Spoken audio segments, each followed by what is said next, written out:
Сәлем достар, менің есімім Қайырбек, мен химия пәні мұғалімімін. Бүгін біз сіздермен полимерленуді қарастырамыз. Полимерлену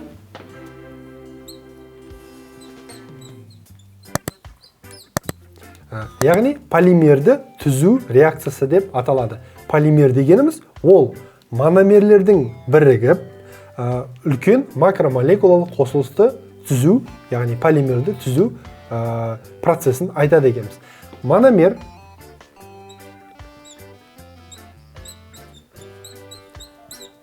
бұл полимердің ең кіші құраушы бөлігі деп аталады. Осы мономерлер бірігіп, өзара реакцияға түсіп, үлкен макромолекулалық қосылыс түзеді. Алкендер полимерленуге өте бейім молекулалар, себебі бұларда қос байланыс бар. Осы қос байланыстың үзіліп, дара байланыс түзіп, үлкен ұзын тізбекті түзуге мүмкіндігі бар. Мәселен,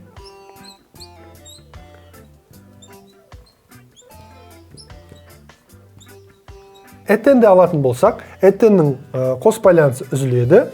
Нәтижесінде осы қос байланысқа, яғни көміртекке басқа да этеннің молекулалары қосылып, полиэтен түзуге мүмкіндігі бар. Яғни реакцияда бізде этенге бірінші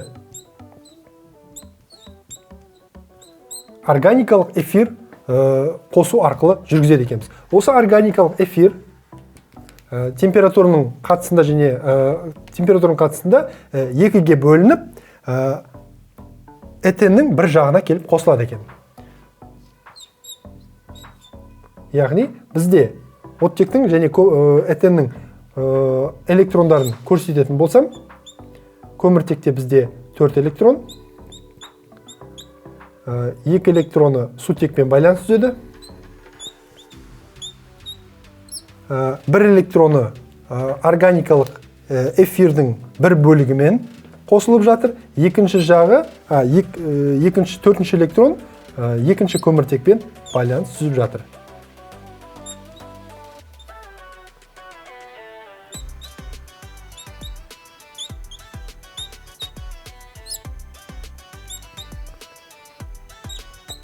Сонымен, екінші көміртекте бізде 4 электроны, 1 электроны көршілес көміртекке байланыс жатыр, қалған 2 электроны сутекпен байланыс түзіп жатыр, 4-ші электроны келесі мономер, яғни алкенмен байланыс түзеді. Яғни алкеннің тағы да бір молекуласын жазатын болсақ,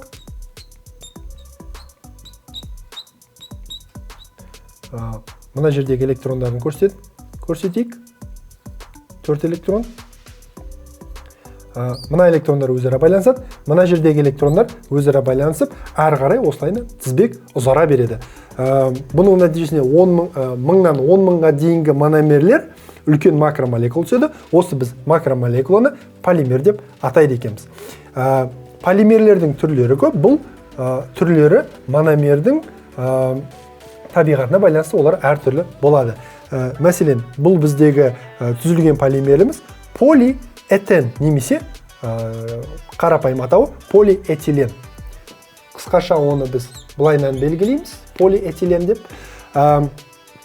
Полиэтиленнің екі негізгі қолданатын түрі бар. Бұл бізде HDPE деп біріншісі аталады, яғни жоғарғы тығыздықты полиэтилен, екіншісі LDPE. Төменгі тығыздықты полиэтилен.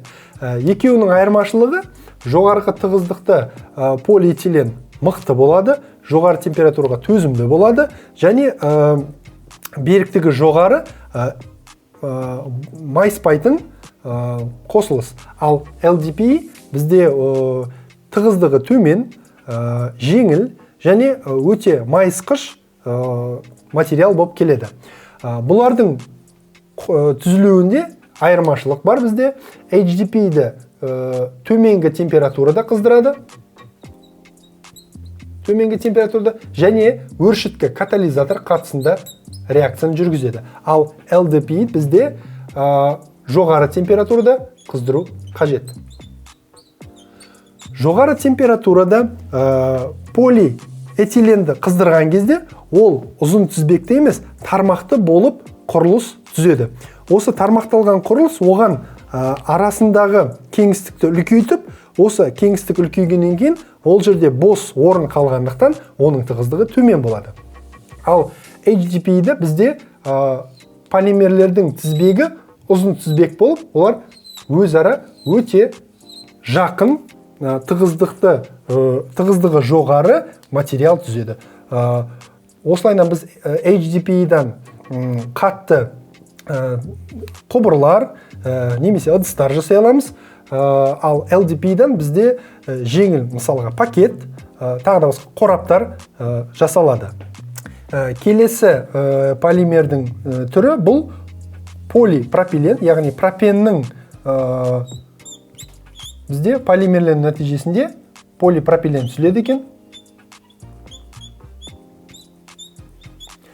Пропенде бізде қос байланыс бар. Осы қос байланыс үзіліп, бірінші және екінші көміртектің ары қарай созылуы нәтижесінде бізде полипропилен молекуласы түзеді екен.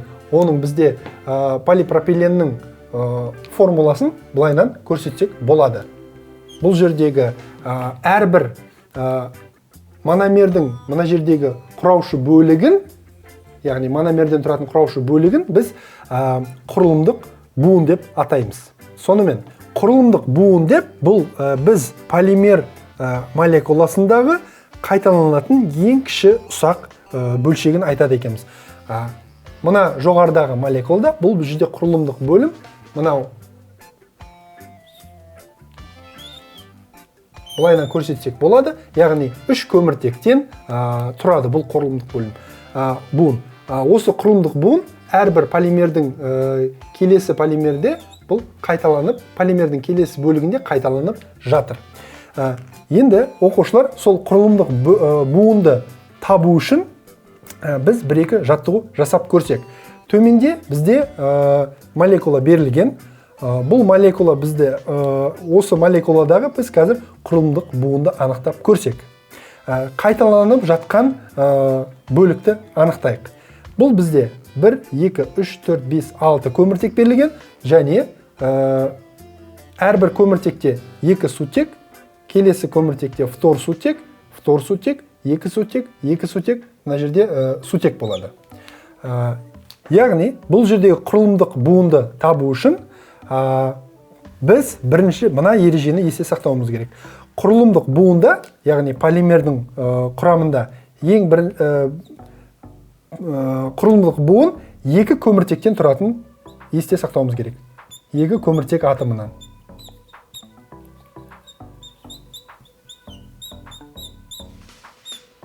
Яғни, бұл жерде 2 көміртек атомын белгілейміз. Міне, ұзын тізбектегі, яғни бірінші көміртек және екінші көміртек. Осы бізде 2 көміртек құрылымдық буынды көрсетеді. Келесі жалғастырып көрейік. Бізде бірінші құрылымдық буында 3 сутек, 1 фтор болды.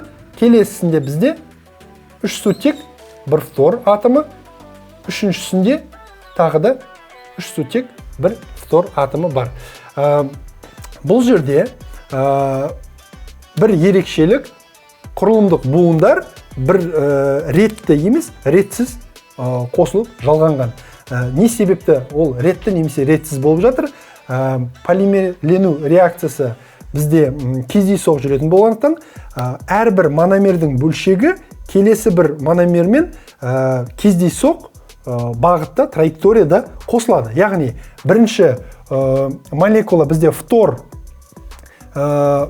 екінші көміртекте орналасса, екінші молекуладағы фтор керісінше онымен байланыс түзіп, осындай құрылымға ие болуы мүмкін. Сондықтан бұл жердегі ең бірінші мәселе бұл 2 көміртектің қосылып жатқан біз ескеруіміз керек. Бұл алкендерде. Сонымен бүгінгі сабағымызда біз полимерленуді қарастырдық. Оның ішінде бұл алкендердің полимерленуі. Алкендердің полимерленуі катализатор қатысында жүреді екен. Бұл бізде әдетте органикалық эфир, ол бөлініп реакцияны бастайды және қос байланысты үзіп, ұзын тізбек түзе алады. Әртүрлі жағдайдың нәтижесінде біз жоғары немесе төмен температура қою арқылы біз түзілетін полимердің құрылымын өзгерте аламыз. Яғни ол ұзын тізбекті құрылым болуы мүмкін, немесе тармақталған. Осы ұзын тізбекті немесе тармақталған құрылымның нәтижесінде бізде ол әртүрлі қасиетке ие болады. Яғни жоғары тығыздықты немесе төменгі тығыздықты. Және сонымен қатар біз құрылымдық буынды анықтауды үйрендік. Құрылымдық буында бізде алкендерде 2 көміртек құрайтын есте сақтауымыз керек. Осымен бүгінгі біздің тақырыбымыз аяқталды. Сұрақтарыңыз болса, видеоның астына жазыңыздар, мен міндетті түрде жауап беремін. Сау болыңыздар.